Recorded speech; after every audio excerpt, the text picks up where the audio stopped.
Da-dum, da-da-dum, da-da-dum, da-da-da-da-da-dum, da-da-da-da-da-dum. What does that even mean, Bowers Game Corner? Ahoy there, YouTube! I'm back again today for another game review. Today I'm very excited to check out Gold M Orinoko from Haba Games for 2 to 4 players, ages 7 plus. It'll take about 15-25 minutes to play. And in Gold M Orinoko, you are going to be trying to jump on logs going across a raging river to get gold coins before all the logs go down into a waterfall. Trying to get the most points. It is a children/family game, but is it good? Let's open it up. I'll tell you. Alrighty then, we're going to take a look at what you're going to get inside of Gold M Orinoko. First and foremost, we got our handy dandy rule booklet. It's like 24 pages, double-sided, full color, but that's because it comes in lots of different languages. And this game is pretty much completely language independent. But it's a very simple game, and it'll have you up and running in no time at all, and I can teach you how to play right now very quickly. So first we're going to go over the components, and then we'll get a little bit into the gameplay. So in this game, and as you can see, the board is very long. It breaks down into 3 different big puzzle pieces. You are going to be trying to make your way across the river with your 2 characters that you will have, which will have different colors, and you're going to be landing on various different spots of gold over here, and you'll be able to collect those coins. Remember, as the most coins at the end will be the winner of the game. How you're going to move is you're going to be rolling these 2 dice right here. And there is an action die, the white die, which will dictate how many actions that your characters can move, because you're able to split up your actions or just have one character move the full number that you get. And then a brown die, which is going to move one of the logs, because one of the triggers, the end game triggers, will be that you cannot reach any of the coins on here, because you have to land exactly on a coin in order to get the coin. Last component we have are going to be cars right here, which are just to help you remember what your color is. An added nice little touch right there. So, in this game, it's very simple. You're just going to roll the dice, and so for instance, first player, I have 3 actions, and I can move the log twice. So you know what? I'm going to go ahead and let's just pretend I'm red, and let's get sure we get that there. I'm going to move this one twice and go 1, 2, and then I will go 1, 2.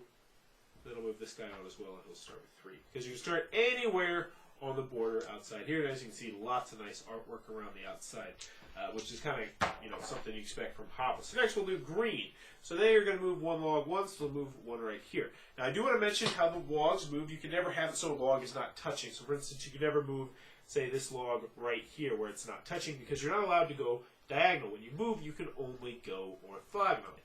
But with that being said, there are some unique tricks and some cool things that you can do with the movement, and that is that you can jump over people, and that will actually save you a space. So for instance, I'm green now. I might go 1, 2, and that would be 1 move, despite the fact I moved 2 spaces, 3. So there's a little bit of strategery there as you're trying to figure out exactly who you want to jump over, and you can do that both. You can do that orthogonally, so left to right or up and down. Northeast, southwest, all that good stuff.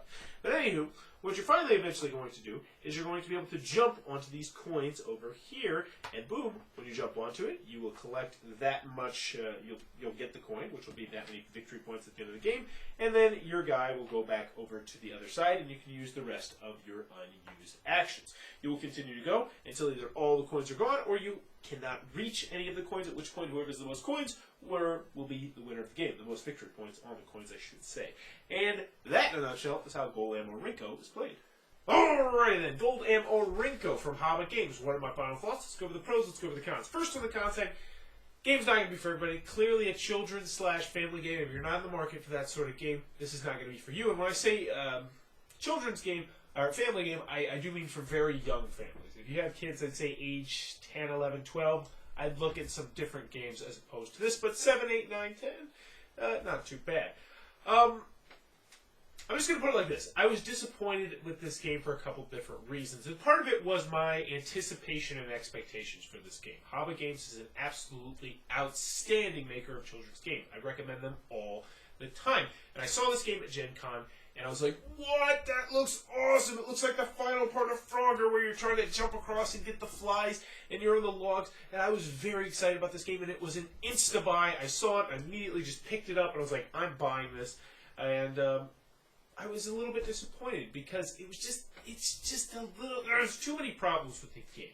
And my biggest problem that I have with this game is that it is, in essence, a roll and move game, which means if you consistently roll 1 on the action dice, you will lose the game.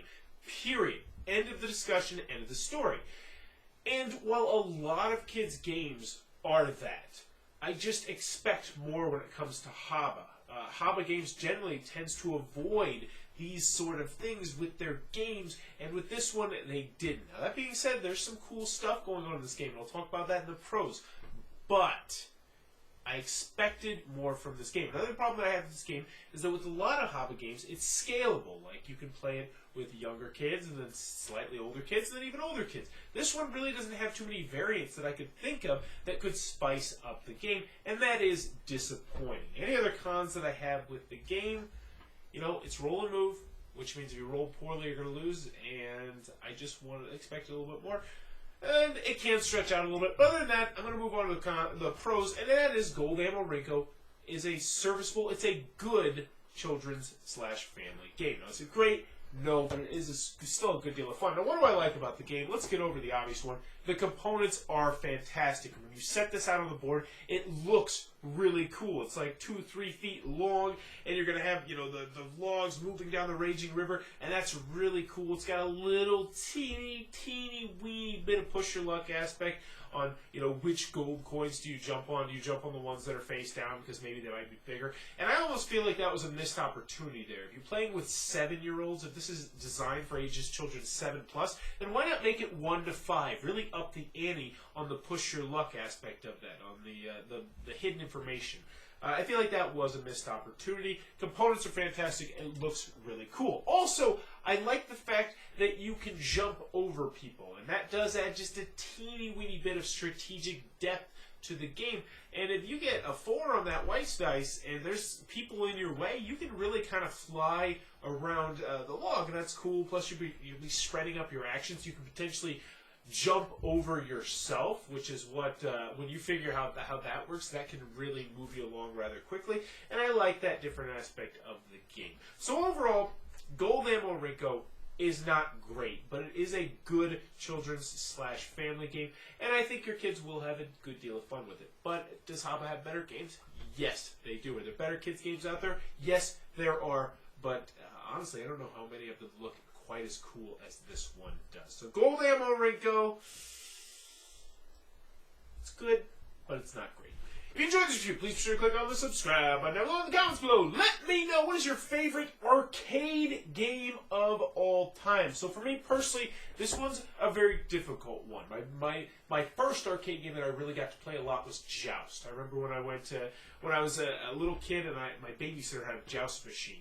And I used to play the living snot out of that. And I used to love that game. But my favorite one of all time is definitely either, I think it's it's the X-Men game. It's that huge X-Men arcade cabinet that had 6 different players being able to play on it. It was just, you know, your typical side-scrolling beat-em-up. But man, I love that game. Also the Simpsons game, another awesome side-scrolling beat-em-up for 4 players. But what is your favorite arcade game of all time? Let me know in the comments below. As always, thanks for your time, YouTube.